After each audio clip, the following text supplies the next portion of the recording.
अगस्त जी महाराज से श्री राम जी ने कहा कि हम राक्षसों को कैसे मारें, उपाय बताओ। क्यों? क्योंकि अगस्त जी के पास 2 राक्षस आए थे, वो सब महात्माओं को परेशान करते थे। एक का नाम आतापी, एक का नाम बातापी।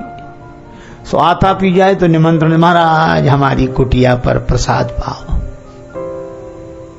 महात्मा कहते हाँ आएंगे आएंगे जरूर। और बातापी क्या करता, अपने शरीर को ही तरह तरह के व्यंजनों में बदल देता, और महात्मा बैठकर बड़े प्रेम से पा जाते उसी को। फिर कहते आतापी तुम भोजन करो।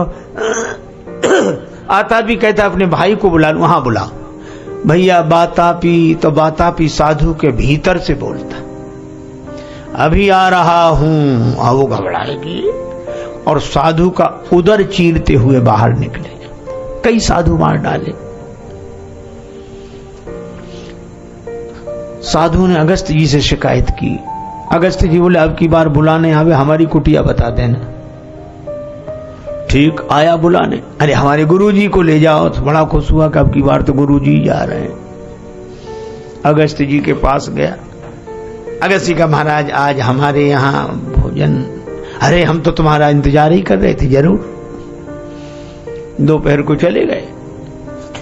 बातापी ने अपने को तरह तरह के व्यंजनों के रूप में बदल दिया। अगस्त जी पा गए।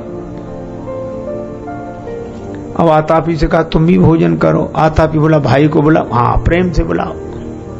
अब आतापी बोला भैया बातापी, भैया बातापी। बातापी का न पता न आता, कोई बातचीत कुछ सुनाई ना पड़े। भैया बातापी रोने लगा। अगस्त जी बोले ये अगस्त का पेट है, इसमें समुद्र समा गया तो बातापी का क्या पता लगेगा कि कहां है। बस यही है, एक है आतापी, एक है बातापी। एक भीतर चला जाता है, एक बाहर रहता है। विषय बाहर रहते हैं, वासना भीतर रहती है। अगर भीतर वासना न हो तो बाहर का विषय कुछ बिगाड़ ही नहीं सकते। होए न विषय विराग, विषयों से हटने के लिए नहीं कहा। अच्छा हटोगे कैसे विषयों से? विषयों से वैराग्य हो। भगवान शंकराचार्य कहते हैं मुक्त कौन,